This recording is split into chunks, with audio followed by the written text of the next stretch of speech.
Ubani lo? Igama uSiphiwe kaNjoko. Ekhaya kuseTreffontein. Enhlanhla kodwa ke igama leli stage name uPhangisa. Okay, masingena nje kancane kulo 5 minutes sigxile kancane kuphangisa. Uqale nini ukucula uphangisa ngoba ngiyaqala ukubona namhlanje uphangisa, ngiyaqala futhi nokuze namhlanje umculo wakho. Unabela kancane nje umlaleli ngasekhaya ukuthi uqale kanjani uthando lomculo? Uthando lomculo kahle manginaba nje nginabela umlaleli esekhaya. Uthando lomculo into endala kakhulu ngoba ucula into engaziyo kwakudala nje ukuthi ngiyakwazi ukuyenza. Ukuthi ke ngokwenza ezinye izinto eseceleni bengcina yabo ngingakulandeleli ngoba kusuka nje esikoleni ngisafunda bengumuntu vele oculayo, ngicula ikhunzi, ngicula ama-gospel nje. Umuntu ongaziyo nje kahle uzofakaza ukuthi uyazi ukuthi umculo ngeke ngalida ngisho iqembu lesikhunzi emakhaya ngoba besike saneqembu lomculo wesikhunzi. So ngagcina ngilida lapho ngendlela ukuthi hayi babe ngibeka nje kodwa babe ngibeka ngoba bebona i-talent. Yeah. So yazi into engifisa igama Phangisa laso kanjani? Igama Phangisa, uPhangisa isithakazelo sakithi ngifisa ukuqhakambisa isibongo sami nje negama nje lesibongo sami kakhulu kahle. Okay, ufisa ukuphamisa ilokho la. Okay, so uma ngabe ukuthi okay ngoba ngiyabona lana into enzami lithi ucula umaskandi but ukhuluma ngegenre isikhonzi. Wabona kanjani ukuthi umaskandi wona okumele ugxile kuwona, wona okumele uhlale kuwona, lesi sikhonzi kumele usishiye wasugxila kumaskandi? Kwenzakalani? Muhle kakhulu umbuzo wakho. Kahle lemculo yonke imculo yasekhaya.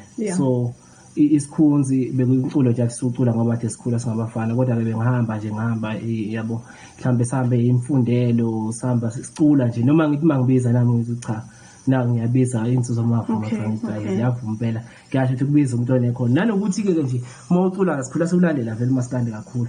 So ukuthi uma uhambela nje uye enkomeni mohamba ubiza ingoma nje endleleni cha ukuthi kodwa ngathi iyahlangana bese lento ikimi uhambe yenzekeke lento nale ngoma umuntu mhlambe mohamba nje uthi usukhande yakhe ingoma endleleni thawo ingoma emnandi kangaka iqhamukela nje emoyeni nabo leyo nto yonke ikutshela ukuthi lento isiphiwo sakho kufanele ukuthi uyilandelele ayibona lonto leyo. Okay, so ngalesikhathi ususilandela isiphiwo sakho but ususilandelela isiphiwo sakho bakhona abaseceleni kwakho abakusekelayo, bakhona abantu abakulalelayo mangabe ucula, bakhona futhi abantu abagxikayo.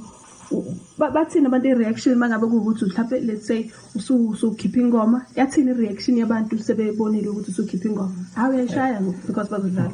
Hayi bawujabulelile kakhulu. Abantu abaningi bawujabulelile kakhulu umsebenzi wami ngoba abaningi banalo lwazi ukuthi ngiyakwazi ukucula ukuthi ke abanye bebengakaze mhlambe bezwe ukuthi ngiyacula noma ngenzani yabo.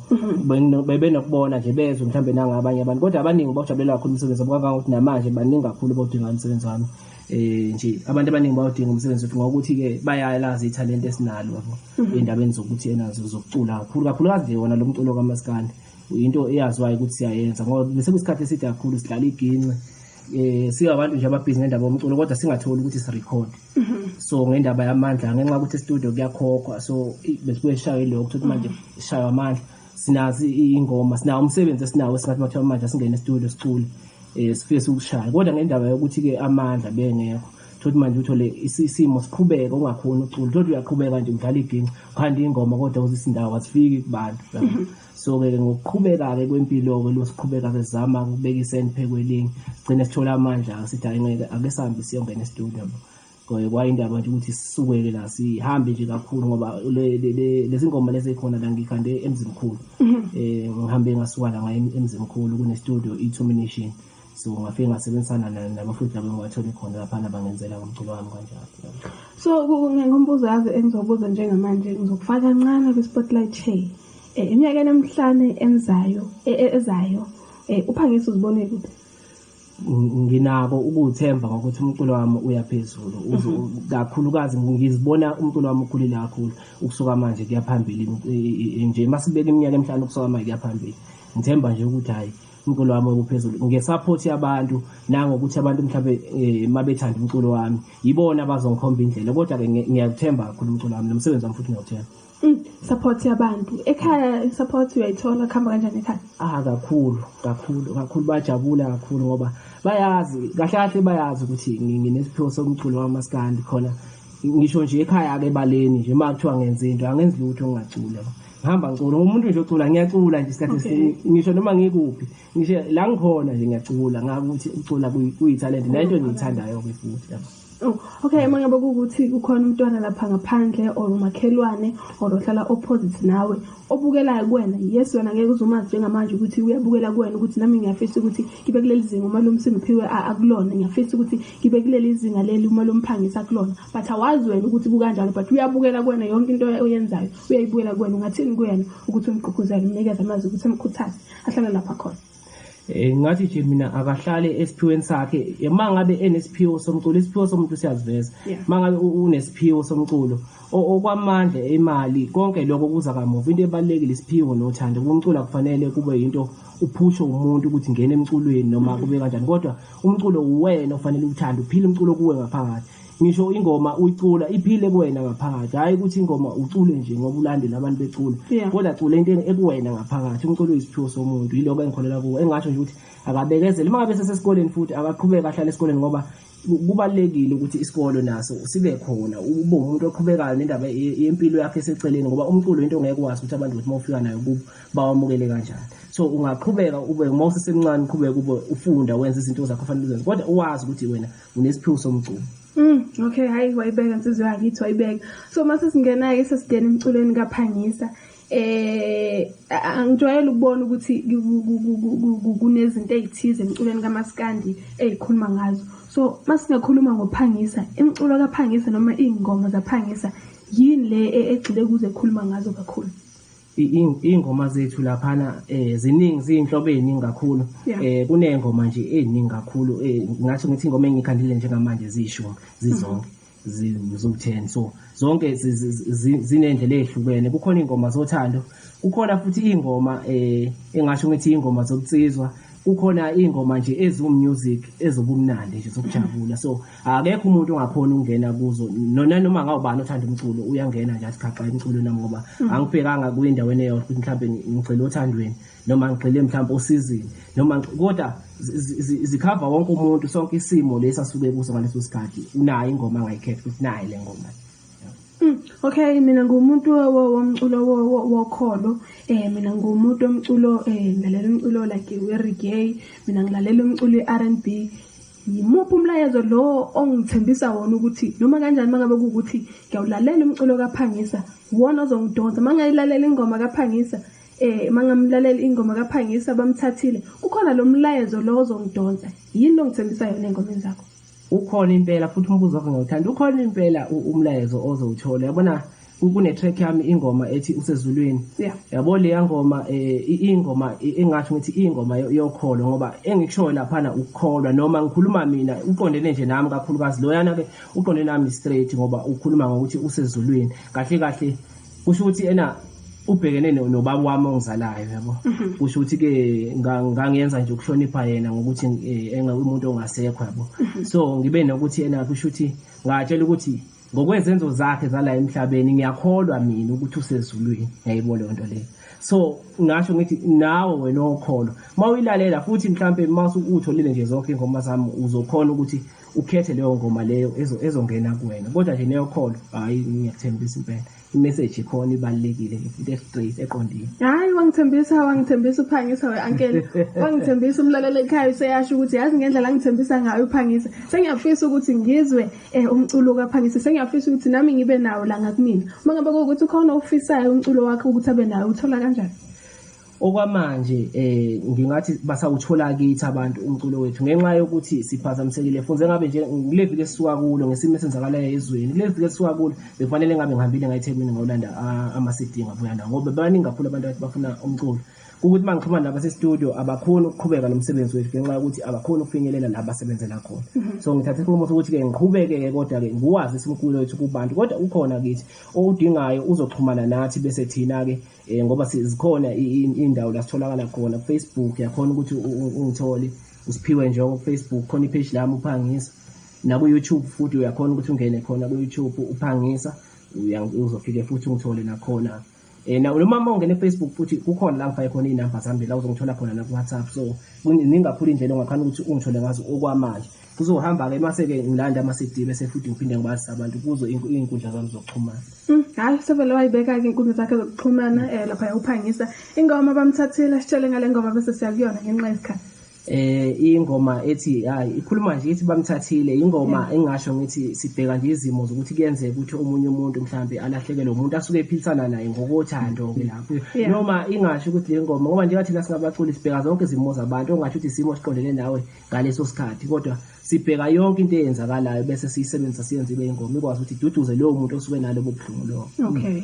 So loyo abamthathile kuloyo sengathi angabuye kahle kona ya ithi bamthathile kahle ithi bamthathile ithi ngicela uvume inhliziyo yami ukuthi bamthathile so kusho ukuthi ngamanye amazwi uchaza ukuthi akamukele ithi akamukele ayithi akahamba mlandi kodwa ithi ngicela uvume inhliziyo yami ukuthi bamthathile kanyeka sabuye ngani bamthathile akahamba samlandi. Sabonga kakhulu Phangisa sifisa inhlanhla sengathi ungaphumelela kuko konke nje. Ngiyabonga kakhulu. Okay, sabonga kakhulu kuyena lapho uphangisa. Nansi ingoma yakhe sikunikeza yona ethi bamthathile. Nami sengiyilangazelela ukuzwa ukuthi obani lo bamthathile. Kodwa phela mina bangithathelile wena ukhona. Sikhona sababisana. Ingoma uphangisa ethi bamthathile. Sebemthathile bengithi usengowami. Sebemthathile bengithi usengowami. Sebemthathile bengithi usengowami. Sebemthathile bengithi usengowami. Ashabalala wonke amathemba. Ashabalala wonke amathemba. Ashabalala wonke amathemba. Ashabalala wonke amathemba.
kind of music, your kind of talk. Mubebe FM 100.5. Isikhathi sokugula siphelile. Engalifikile imbiza yesinto engashayi